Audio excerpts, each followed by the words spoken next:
Welcome to your weekly analysis of key spy stories and security intelligence updates. Today, we have a lot to unpack. Yeah, it's a pretty intense week for global power plays, that's for sure. Right, so our mission today is looking at this deeply transactional tech exchange between major autocratic powers, plus some embarrassing long-range drone strikes, and a new underwater nuclear flex. Let's start with the evolving relationship between Beijing and Moscow. Well, we're seeing a major shift. It's moving from just broad diplomatic alignment to a highly structured military technical cooperation.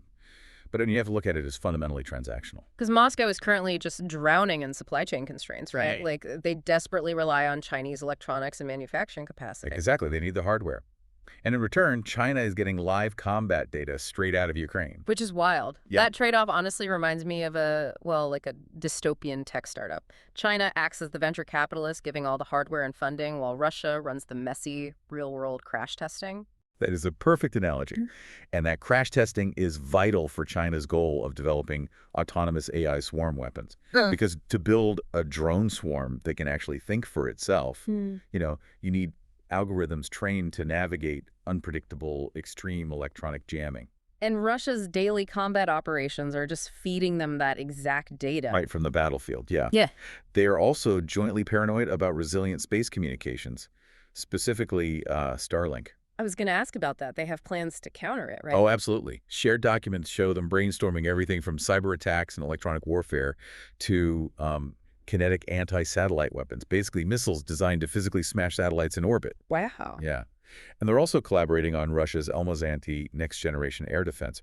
We're talking about systems designed to intercept targets up to 4,000 kilometers away that are pulling 25G forces. Wait, just to clarify, 25G. So a missile or aircraft is maneuvering so violently to avoid being shot down that it experiences 25 times the force of gravity. Precisely. It's built to intersect highly evasive targets. Which is ironic. I mean, prioritizing a 4,000-kilometer air defense system makes sense, but right now, their existing radar network is struggling to detect much slower, closer threats. Ukraine's drone campaign just struck the Omsk refinery in Siberia. Yeah, and that target is a staggering 2,700 kilometers away from Ukrainian-held territory. Okay, wait, stop there. 2,700 kilometers is massive. You're telling me a state with advanced nuclear tracking radar just didn't see a slow-moving drone for hours? Well, it highlights a significant gap in their domestic air defense network. Traditional radar is calibrated to look for, high-flying fighter jets or ballistic missiles. Right, not tiny, slow drones. Exactly. These drones are flying at ultra-low altitudes. They're essentially sneaking under the radar's field of vision, hugging the terrain where surface radar simply can't spot them. So how on earth is the Kremlin handling that vulnerability? Because that is embarrassing. We can gauge their sensitivity based on the panic in their response. State media was ordered to censor images of the refinery damage rather than openly address the tactical flaw. Just hide it, of course. Right. And simultaneously, the FSB is heavily publicizing all these domestic arrests, like claiming they thwarted a 13-drone AI attack in Rostov and detaining alleged spies in Crimea. Ah, projecting an image of internal control. Yeah, especially right after Italy expelled 2 Russian military attachés for espionage.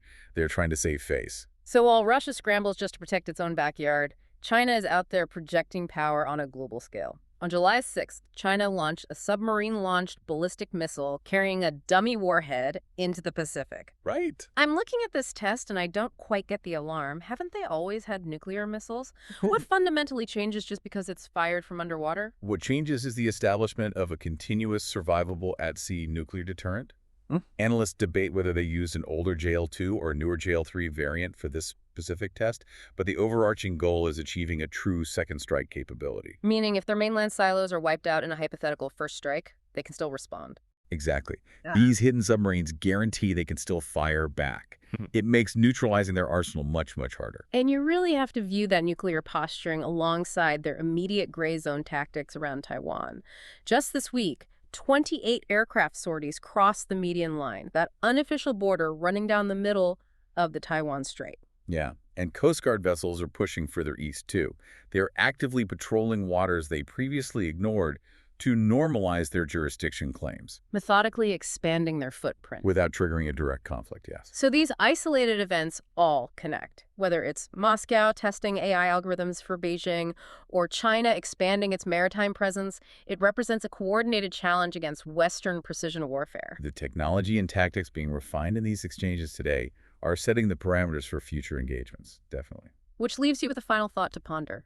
We talked about China extracting live combat data from Russia's struggles to perfect autonomous AI drone swarms. Well, if China successfully trains those algorithms to evade radar and jamming, how long before we see those swarms deployed in the waters around Taiwan? That data sharing arrangement isn't just a localized tech exchange. It is something the whole world might eventually have to deal with.